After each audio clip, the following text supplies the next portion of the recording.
Olá pessoal, nesta videoaula nós falaremos sobre o padrão DAO, padrão Data Access Object. Ele é um padrão de projeto.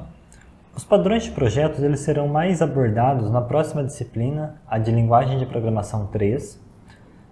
Porém, este padrão aqui ele vai ser essencial nessa nossa disciplina atual, porque nós aprendemos nas videoaulas anteriores como que nós utilizamos o banco de dados na nossa aplicação Java. Então nós fizemos conexão, nós fizemos inserções, atualizações, exclusões, busca de dados na base, mas nós fizemos isso de uma forma completamente desorganizada. Nós misturamos lógica de aplicação, leitura de dados do terminal, acesso a banco de dados, tudo em um só lugar do código. Tá? E agora nós vamos então aprender a utilizar o padrão DAO para utilizar o banco de dados, mas de uma forma que o nosso código possa ser compreendido com mais facilidade, possa ser reutilizado, possa sofrer manutenções, ok? Então nós vamos fazer um código agora de maior qualidade que faça uso de banco de dados. Então vamos aos conceitos primeiramente. Tá? Pessoal, o que é o padrão DAO? Né? Que é Data Access Object Pattern. Tá? Ele é usado para separar as operações de acesso a dados. Tá? Então, aquelas operações que nós fizemos com connection, prepared statement, tá? Isso daí são operações de acesso a dados, tá? Da lógica de negócio da aplicação. Então, tem coisas que nós vamos fazer que é relativa à lógica de negócio da aplicação. Você checar, você fazer leitura de um CPF, fazer checagem para ver se uma informação é válida ou não. Tá? Isso é lógica da aplicação. E nós vamos separar isso da parte de operações de acesso a dados. Nós podemos ter diversas fontes de dados ou fazer modificações nelas sem afetar a lógica do restante da aplicação. Isso vai ser possibilitado pelo padrão DAO também. Já que nós vamos isolar a parte de acesso a dados, tá? Nós poderemos fazer modificações nessas partes, inclusive mudando de banco de dados, mudando a fonte, o tipo de fonte de dados, sem ter que fazer manutenção no restante da aplicação. Tá? Então, o DAO ele vai esconder todos os detalhes da implementação de acesso à fonte de dados. E quais serão os componentes utilizados aí no padrão DAO? Tá? Nós teremos uma interface, nós aprendemos nas aulas anteriores, também no início da disciplina, sobre interfaces e classes abstratas. Tá? Nós teremos uma interface que define as operações padrão a serem executadas nos objetos de modelo. Tá? Ou, se preferirem, nas entidades. Nós teremos uma classe que implementa essa interface. Tá? Essa classe vai ser responsável por obter dados de uma fonte de dados que pode ser ou banco de dados, ou um arquivo XML, ou qualquer outro mecanismo de armazenamento. Tá? Isso vai ficar transparente para a aplicação. A fonte de dados ela vai ficar transparente, você não vai ter que se preocupar com isso na programação de outras partes do seu software. Você vai se preocupar com isso apenas na parte do DAO.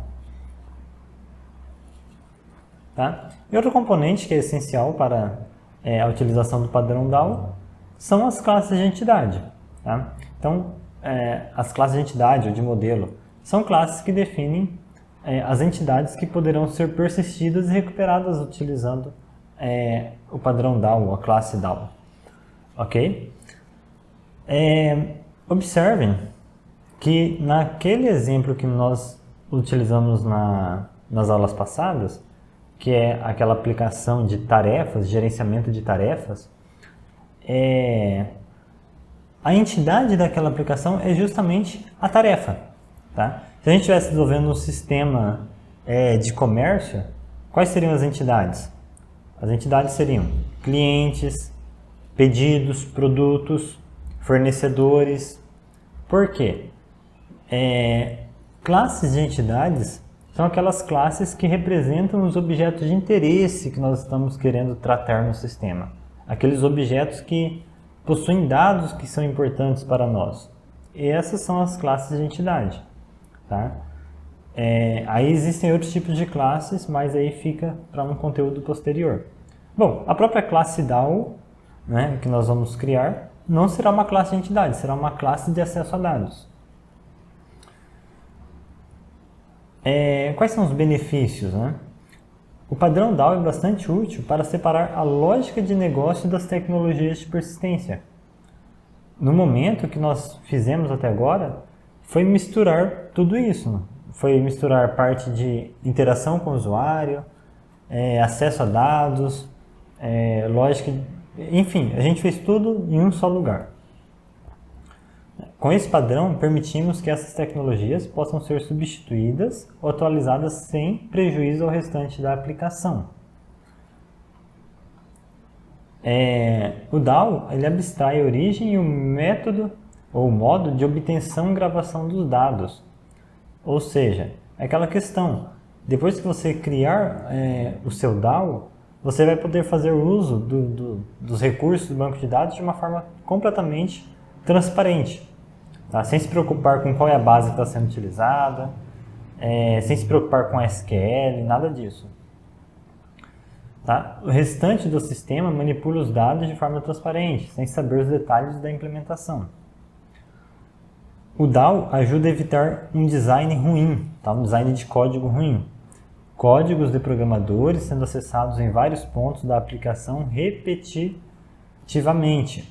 Tá? Código redundante, difícil de manutenção, difíceis possíveis migrações. Então nós vamos evitar códigos ruins utilizando o padrão DAO. Pessoal, agora nós vamos para o código.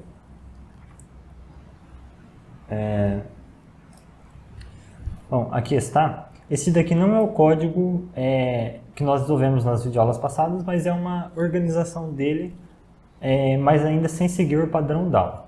Tá? Eu vou explicar para vocês esse código e ainda nesta videoaula, nesta sessão, nós vamos programar uma classe de modelo aqui, tá? E aí nas próximas sessões nós vamos desenvolvendo em cima deste exemplo.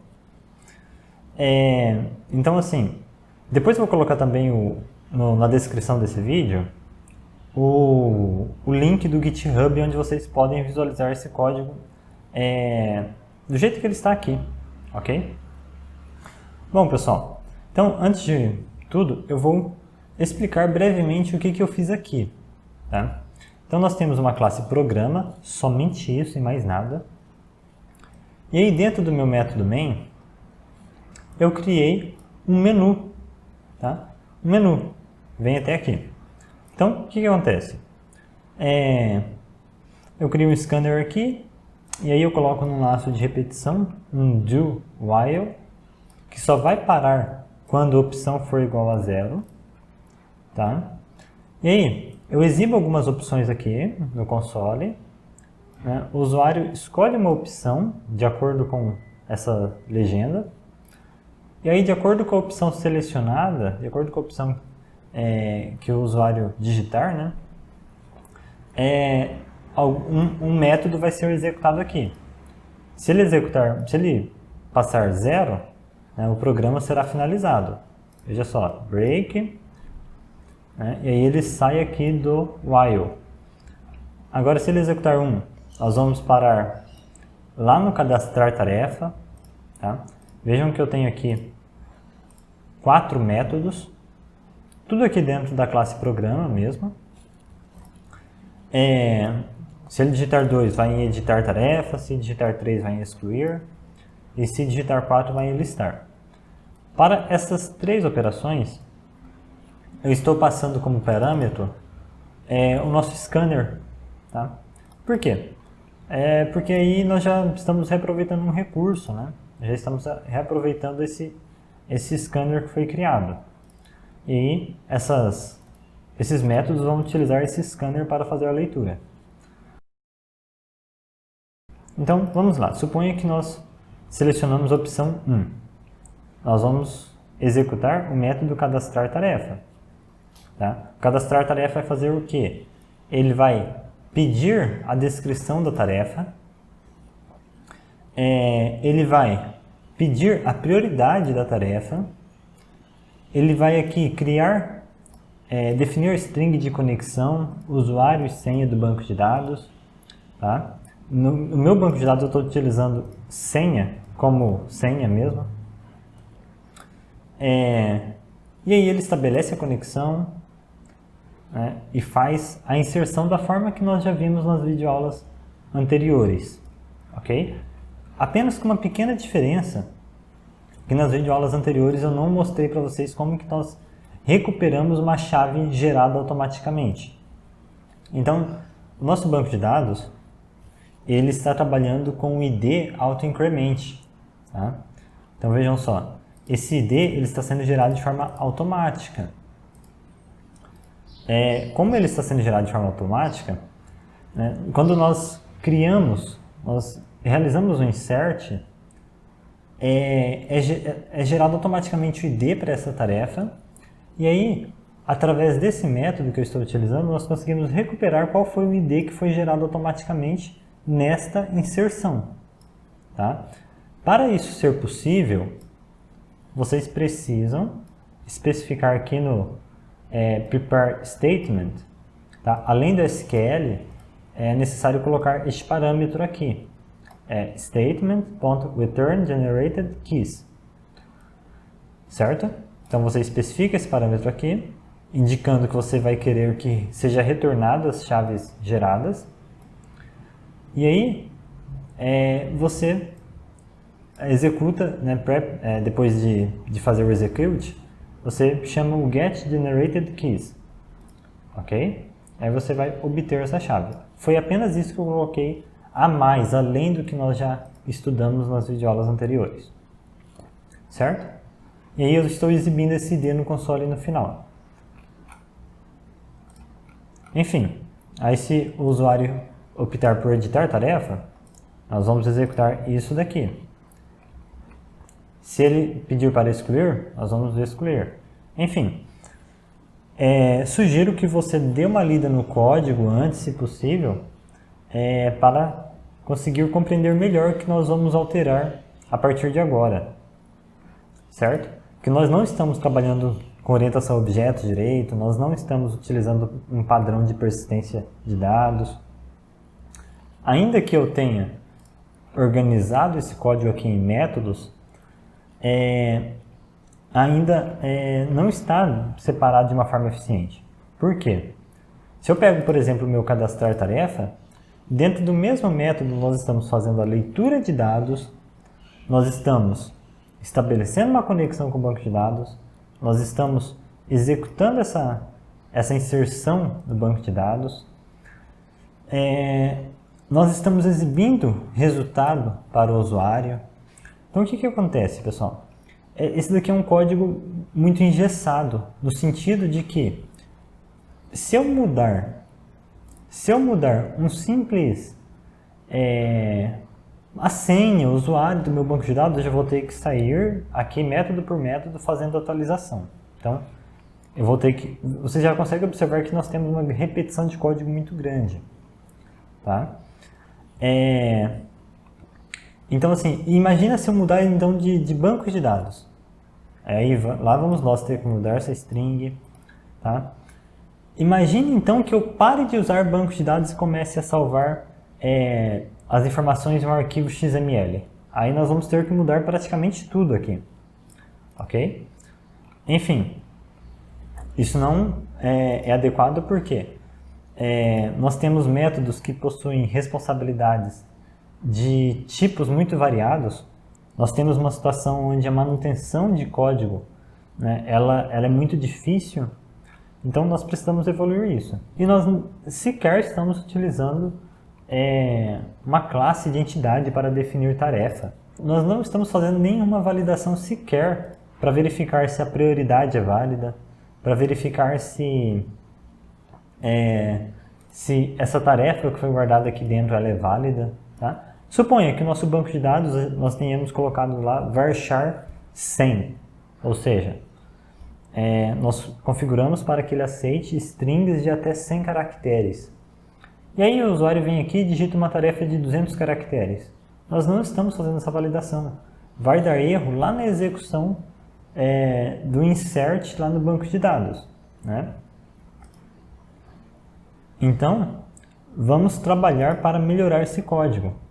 Tá? O primeiro passo que eu vou fazer aqui nem está relacionado diretamente com o padrão DAO, tá? Mas ele é necessário. Mas assim, é uma coisa que mesmo sem o padrão DAO nós precisaríamos ter feito, que é criar uma classe de entidade para representar tarefa.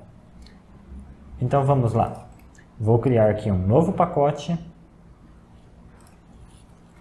Eu vou chamar de br.edu.ifms tasks app. Vou chamar aqui de models, tá? Que são as classes de modelo. Bom, nós podemos ter várias classes de modelo ou de entidades, né? Mas nesta aplicação, neste exemplo, nós teremos apenas a classe tarefa, que é a nossa única entidade, a nossa única classe de entidade aqui nesse sistema. Tá? Para você compreender o que é uma classe de entidade e o que não pense o seguinte: classes de entidades possuem informações que são relevantes, que devem ser persistidas no nosso sistema. Aqui no caso, se nós visualizarmos o próprio banco de dados, a única tabela que existe lá é a tabela tarefa. Tá? Por quê? Porque essa é a nossa única classe de entidade. Ok? Então, o que uma tarefa possui? Ela possui um ID, possui uma descrição e uma prioridade. Ok? São esses os atributos da nossa classe tarefa. Nós precisamos, então, criar alguns construtores. Tá? Então, o primeiro construtor que eu vou criar aqui é um que não recebe nenhum parâmetro. Ok? Por quê? Em algumas situações nós vamos precisar criar uma nova tarefa e ir aos poucos setando os dados dessa tarefa. Ok? Então, este construtor, quando ele for executado sem nenhum parâmetro, quer dizer que nós estamos criando uma tarefa nova, tá? Que ainda não existe no sistema. Portanto, eu vou colocar aqui id igual a 0 para indicar que essa tarefa, né, essa tarefa ainda não recebeu um id lá no banco de dados, porque ela ainda não foi armazenada. É a estratégia que eu resolvi utilizar nessa situação. Tá? Vou definir aqui um outro construtor que vai receber uma string e uma prioridade. Nós vamos utilizar esse construtor em situações parecidas com a acima. Tá? Então, dis.id recebe 0, descrição recebe descrição, prioridade recebe prioridade. Ok? Bom, nosso último construtor agora. Este daqui vai receber um id, uma descrição e uma prioridade. Este construtor vai ser mais utilizado, né, no momento que nós estivermos recuperando informações do banco de dados. Por quê? Porque o ID já existe, já tem um ID definido. Tá? Então nós já podemos receber isso no construtor. Então nós criamos aqui construtores para situações diferentes. Tá? Aqui eu vou reaproveitar o construtor de cima através aqui do dis. Tá? Então vejam só, eu estou reaproveitando aqui a sobrecarga de métodos e neste meu método eu estou chamando a execução deste outro construtor. Tá? Então eu estou passando descrição para este outro construtor, prioridade para este construtor e ele vai fazer essas atribuições. Após isso, eu vou setar o ID. Ok? Vejam que é o mesmo que eu acabei de fazer, é o mesmo que se eu tivesse feito isso daqui. Tá? Mas eu reaproveitei o construtor de cima. Bom, agora vamos fazer o seguinte. Vamos criar, vou criar aqui os gets. Eu vou fazer de forma automática, tá? Então, botão direito, source, generate getters e setters, e eu vou criar todos aqui, tá? Então, todos os gets e todos os sets. Porém, eu não estou fazendo um bom uso da minha classe de entidade aqui se eu simplesmente criar os atributos como privates e depois criar gets e sets que permitam que um programador que estiver utilizando essa classe faça o que quiser, insira qualquer informação aqui dentro. Tá? Então, a ideia de utilizar get e set é justamente controlar o que está sendo atribuído aos nossos atributos privados. Tá? Então, por exemplo, aqui, esse setID, eu preciso fazer uma checagem para ver se esse ID é válido. Tá? Então, vamos fazer essas checagens aqui nesse nosso set. Tá? Por exemplo, ID pode ser menor que 0? Não pode, né? Então, se o ID passado aqui for menor que 0, eu vou lançar uma exception. Então, eu vou lançar uma exceção aqui, informando que o ID deve ser um inteiro maior que 0. Né? Aí aqui ele está acusando erro porque eu preciso deixar aqui especificado que este método pode lançar uma exception. Tá? Outra situação, é uma situação mais específica agora. Tá? Eu vou verificar se o ID, nosso atributo ID atual, ele já está definido. Por quê? Se a minha tarefa já possui um ID definido, seria errado eu querer atribuir um novo ID para ela. Tá? Então, não devo permitir que um ID seja atribuído caso a nossa tarefa já possua um ID. Então, eu vou verificar se o ID é diferente de 0. Se o ID atual for diferente de 0, nós vamos também lançar uma exceção. Mas aqui, assim, o ideal, pessoal, é sempre criar exceptions mais específicas possíveis para facilitar depois o programador que estiver utilizando a classe a compreender o erro e conseguir encontrá-lo mais rapidamente. Tá? E tratar também com mais facilidade. Então, aqui eu utilizei uma exception genérica. Tá? O ideal seria criar uma específica também, mas se nós formos criar exceptions para tudo aqui nesta videoaula, vai ficar muito longa. Tá? Então, eu estou utilizando uma exception genérica aqui, mas eu vou criar uma específica para exemplificar. Ok? Eu vou chamar aqui de atribuição inválida ID exception. O ideal, pessoal, é colocarmos os nomes das exceções em inglês.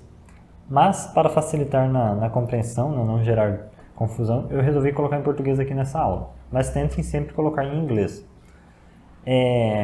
Então, eu tenho que criar essa exceção. Ela não existe. Eu vou criar aqui um novo pacote br.edu.ifms tasks app.exceptions. Vou criar uma classe .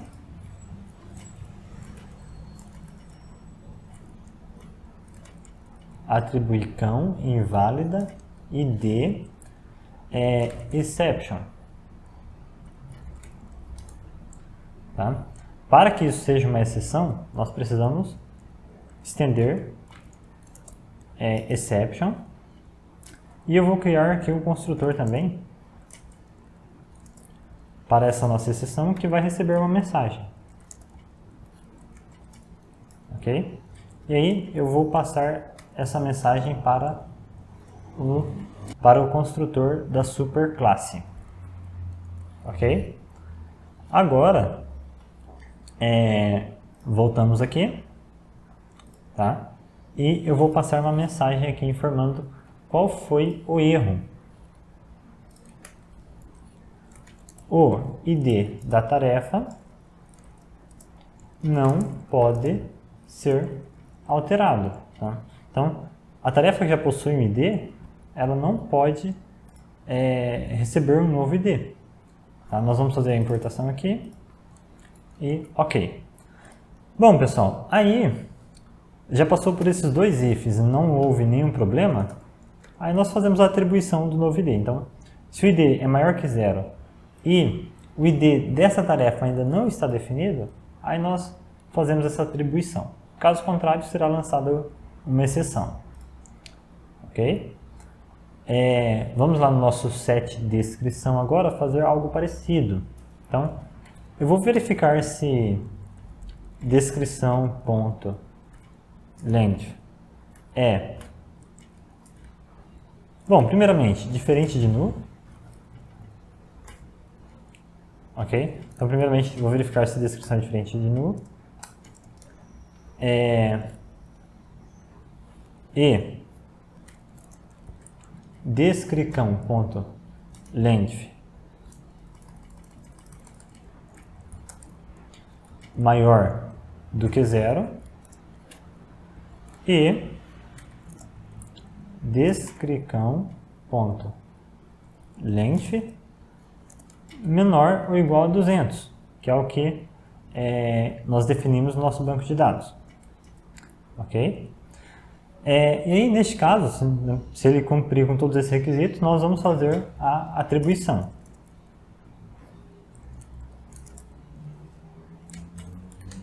Caso contrário, nós vamos lançar uma exceção também.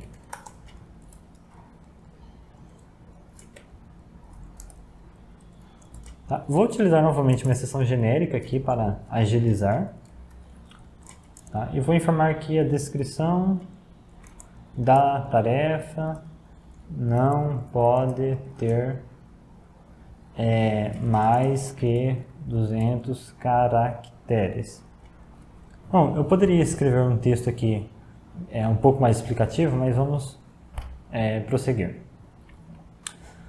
Bom, nós temos aqui o set prioridade, ok? Vamos fazer um if também.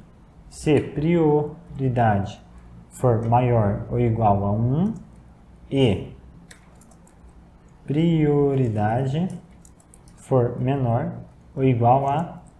Vamos colocar como prioridade máxima o número 5, ok?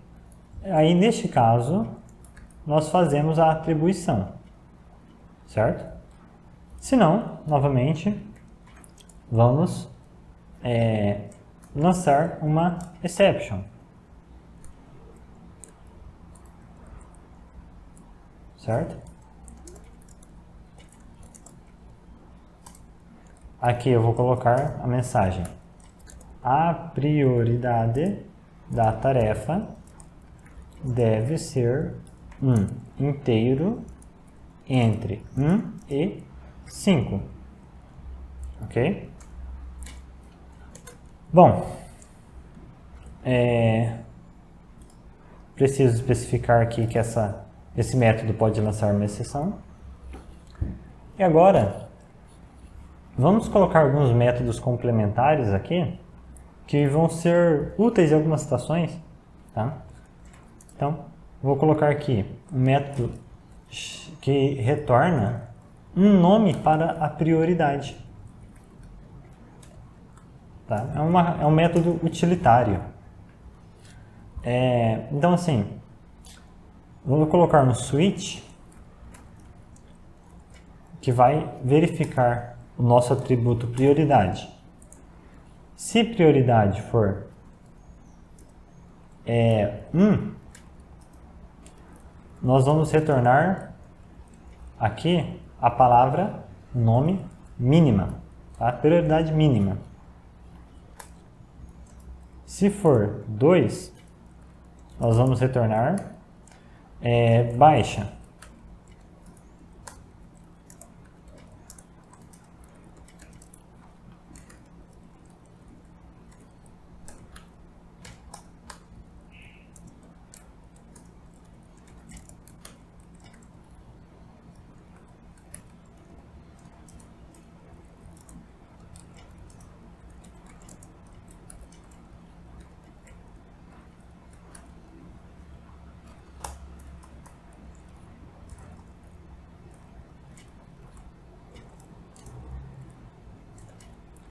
E se não for nenhuma das opções, nós vamos retornar null. Ok? A princípio, é para a prioridade equivaler a algum desses valores, né? Ou se ainda não tiver sido definida, né? Se a prioridade for igual a 0, ele vai acabar retornando null. Certo? Então, este método ele pode ser útil em diversas situações do nosso programa. Tá?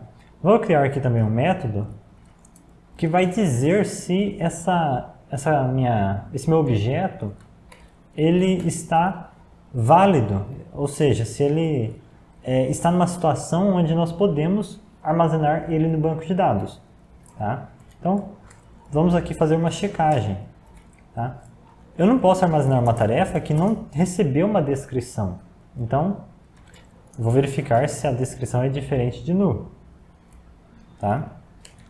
Vou verificar aqui se prioridade é maior ou igual a 1 e se dis.prioridade é menor ou igual a 5. Ok? Se ele satisfazer todos esses requisitos, nós vamos retornar true. Caso contrário, retornaremos false.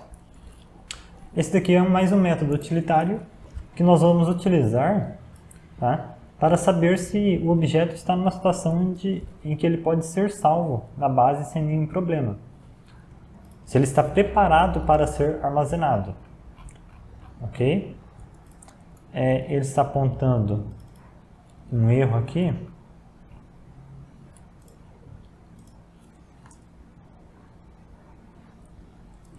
Certo?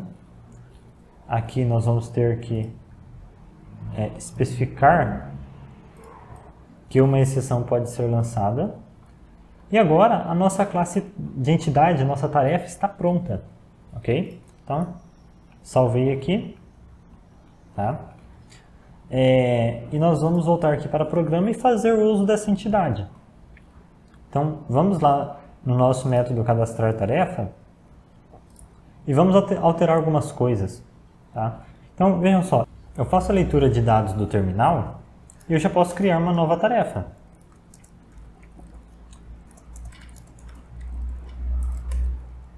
Ok? Vamos fazer a importação. E nós estamos tendo um erro aqui porque nessa string eu coloquei o nome tarefa. Eu vou mudar o nome dessa string para descrição. Ok? Isso vai gerar um erro aqui embaixo também. Tudo bem, corrigido.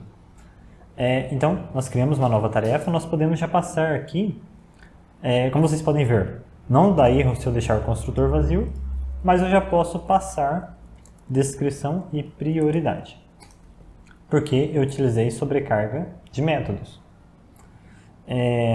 Ok. ID eu ainda não tenho, isso vai ser gerado de forma automática no banco de dados. Aí aqui ele estabelece a conexão com a base, né? Aqui vamos fazer uso da nossa entidade. Tarefa.getDescrição e tarefa.getPrioridade. Bom, para ficar melhor de visualizar o código, vou pressionar Ctrl M aqui no meu Eclipse. E aí, eu acabei de perceber que quando nós instanciamos aqui a nossa tarefa, o que acontece? A descrição aqui, independente da forma que o usuário tenha digitado, ela vai ser salva aqui em tarefa e não vai passar por aquela validação.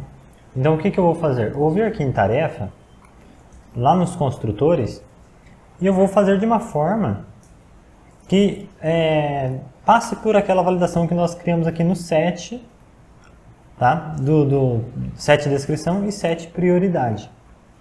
Então, vamos substituir isso daqui por this.setDescrição, this.setPrioridade, tá?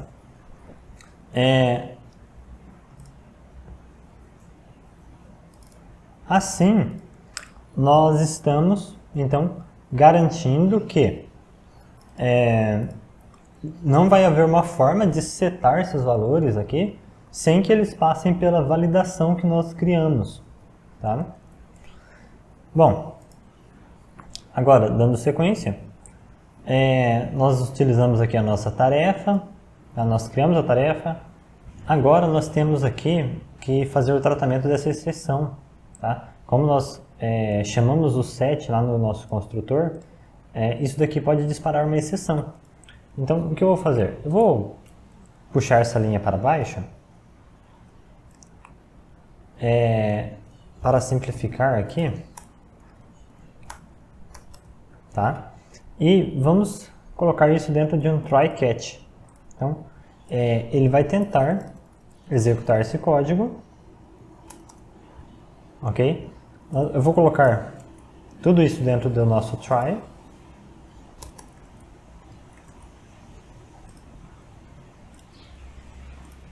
E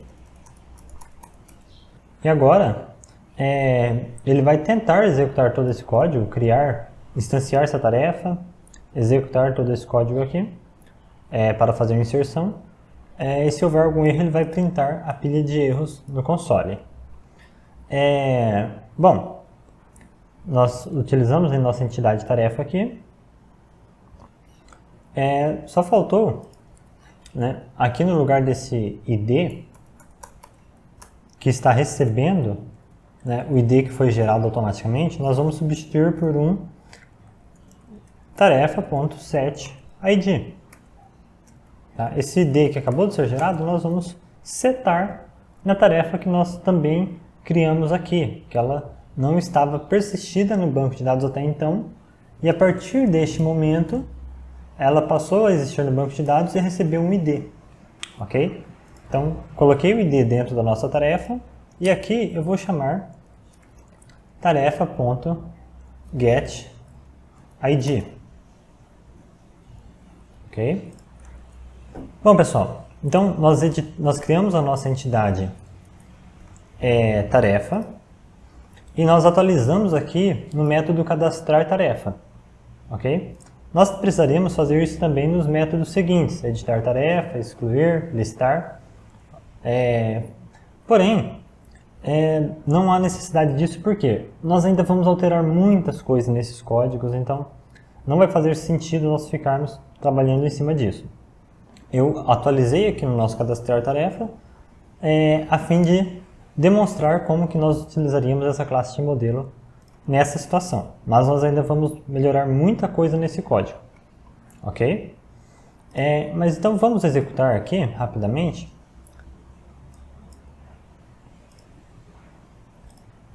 Então aqui nós temos esse menu que está no nosso main. Eu posso, por exemplo, listar as tarefas que já existem na base. Vejam só. E vamos cadastrar mais uma. Então, eu quero cadastrar uma tarefa. Vamos colocar aqui iniciar projeto de TCC. Vamos colocar uma prioridade aqui, colocar prioridade 5, ok? E aí ele já me fala, tarefa salva sob o ID 8. Então, só para testar, vamos listar as tarefas novamente. E aqui está a tarefa que eu acabei de cadastrar, utilizando esse nosso método cadastrar tarefa. Ok? Não vou mostrar para vocês agora a execução dos outros métodos, mas eu sugiro que vocês deem uma olhada. Nós estaremos mudando no decorrer das próximas aulas toda essa implementação para que ela se torne mais eficiente. Ok? Então, eu finalizo essa parte por aqui e na próxima sessão desta aula nós estaremos criando um Connection Factory para que nós não precisemos ficar criando essa conexão, né, a cada momento que nós formos utilizar o banco de dados. Tá? Então esse daqui é um primeiro ponto que nós vamos resolver, essa repetição de código aqui para estabelecer a conexão. Então, aguardo vocês na próxima videoaula.